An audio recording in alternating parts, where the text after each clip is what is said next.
Hey guys, welcome to the next tutorial of ethical hacking and penetration testing via Kali Linux. So this is the continuation of my previous tutorial. So I'll just go ahead and give you a short brief about what happened exactly. I used SE Toolkit to create a simple payload for Meterpreter, and I went ahead and ran that through my old computer. So I'm assuming over here that through some social engineering or other stuff you have inserted this into your target person's computer, and once you have that in their system, it is up and running. And now as you can see, I typed sessions -l, and we have this session open, and I used session -i space 1 to go ahead and get access to that. So now you might be thinking that we could do anything that we want through the command prompt. Then why would we need a Meterpreter? The reason being that if the person, as I told you in one of my previous tutorials, he is smart enough, he will straight away go ahead to the task manager and right click the payload that's running and end the process tree, and it will get disconnected. So the first thing that we would be doing over here is we would be migrating process to something else. So I'll just type migrate and we'll type help, and as you can see, a process ID must be specified and not a process name. So we need the process ID for our payload that's running over here. So let's go ahead and since running the Kali Linux, we don't know what is the process ID of the payload running. So just go ahead and type help and see what all things can we do by using the Meterpreter.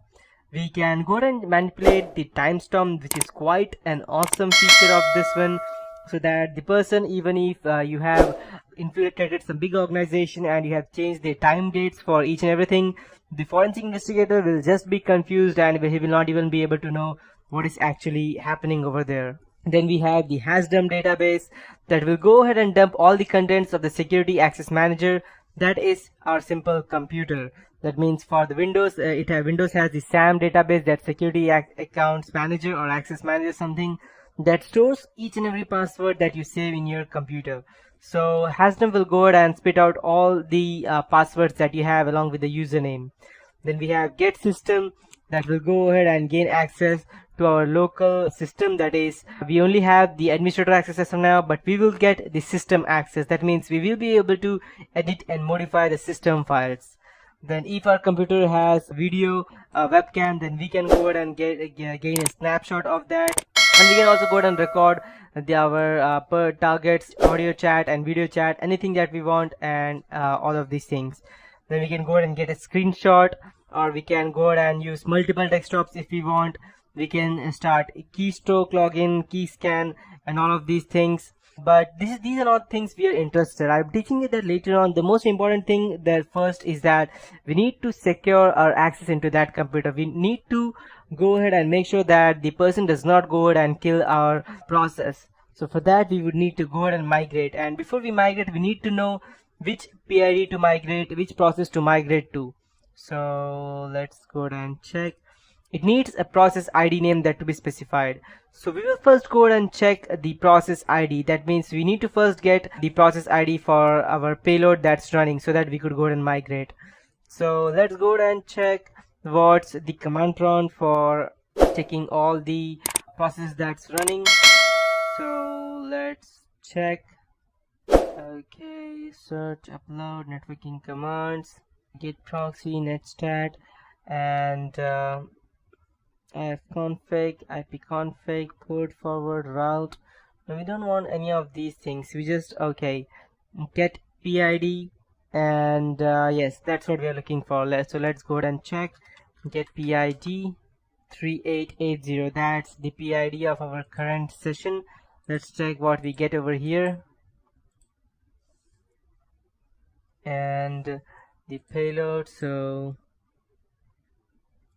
properties, we want to check the PID for each one.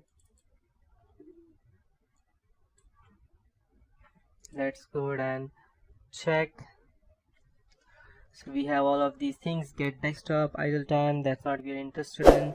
Shall get UID of the service running, no. Okay, PS, so we will go ahead and select PS and see all the processes that's running. So for payload, let's check the PID and the PPID. We are mostly interested in PID, so that would be 3880. So let's check if we could go ahead and use migrate 3880. Okay, so that was an error from my end.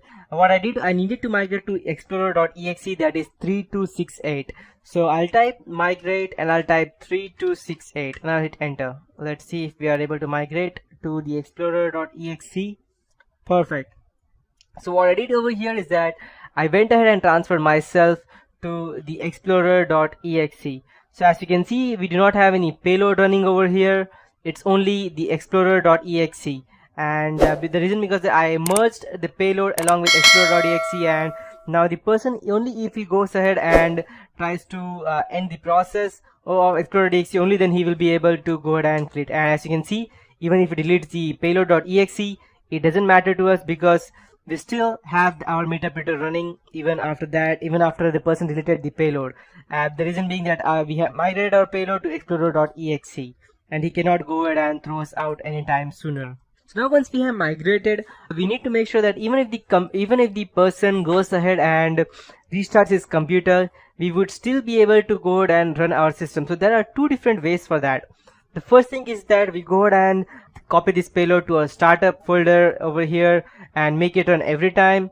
And the second one is that we create a virus so that it runs every time the system starts. It starts with the boot sector. So the thing that I will be teaching you right now is to go ahead and copy this to our startup file. So we have this payload over here in the user share set, and we need to copy it to our, let's say,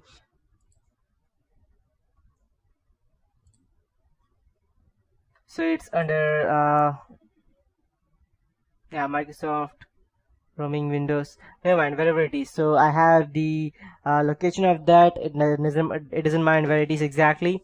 So I need to copy that over here so that it will run every time I go ahead and run this.